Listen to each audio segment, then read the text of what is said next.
oops, scrolling ka na naman. At huwag kang mag-alala kasi alam mo ba dati, ganyan lang din yung ginagawa ko. Scroll lang ako, nag-scroll TikTok, Facebook, o ano man yung Instagram.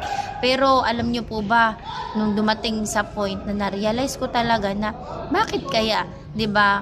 Why not na itong mga nakikita ko sa pag-i-scroll ko, nakikita ko na pwede daw kumita, 'di ba? May mga sistema at good news kasi sinubukan ko. May isang beses nag-scroll ako, may nakita ako na isang post at naghaw din po ako. At alam niyo po ba, ngayon isa na po ako sa mga natulungan at ngayon, isa na rin po ako sa mga nag-guide dito. Kaya kung ikaw matagal ka na nag-scroll, hindi mo pa rin pinagkakakitaan yung ginagawa mo, why not?